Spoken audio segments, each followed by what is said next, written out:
બનાસકાંઠા જિલ્લાના દિયોદર પંથકમાં શિક્ષણ જગતને શરમાવે તેવી એક ઘટના સામે આવી છે।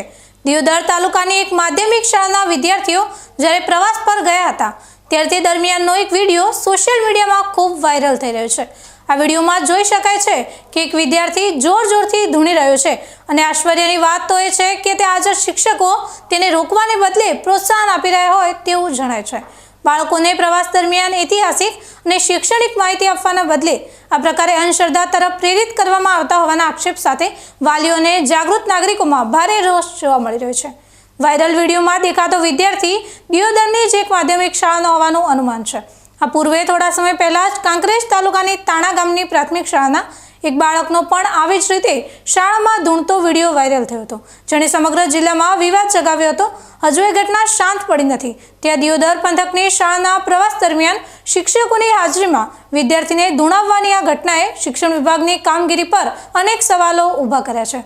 લોકો સવાલ કરી રહ્યા છે કે શું શાળાઓ બાળકોને વિજ્ઞાન અને જ્ઞાન આપવા માટે છે કે પછી અંધશ્રદ્ધાના માર્ગે વાળવા માટે?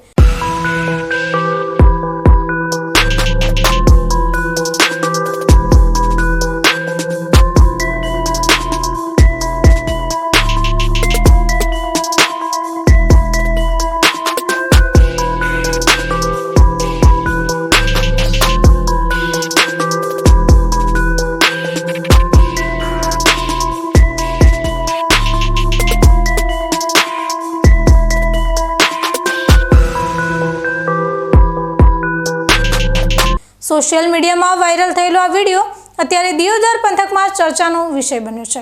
વારંવાર બનતી આવી ઘટનાઓ દર્શાવે છે કે શાળાઓમાં હજુ પણ અંધશ્રદ્ધાના મૂળિયા ઊંડા છે। જોકે આ વિડીયો કયા સ્થળનો છે અને તેમાં દેખાતા શખ્સો ખરેખર તે જ શાળાના શિક્ષકો છે કે કેમ તે અંગે શિક્ષણ વિભાગ દ્વારા સત્તાવાર તપાસ થાય તે જરૂરી છે। હાલ તો આ વિડીયોને કારણે દિયોદર સહિત સમગ્ર બનાસકાંઠામાં શિક્ષણ અને અંધશ્રદ્ધા વચ્ચેની આ લડાઈએ જોર પકડ્યું છે।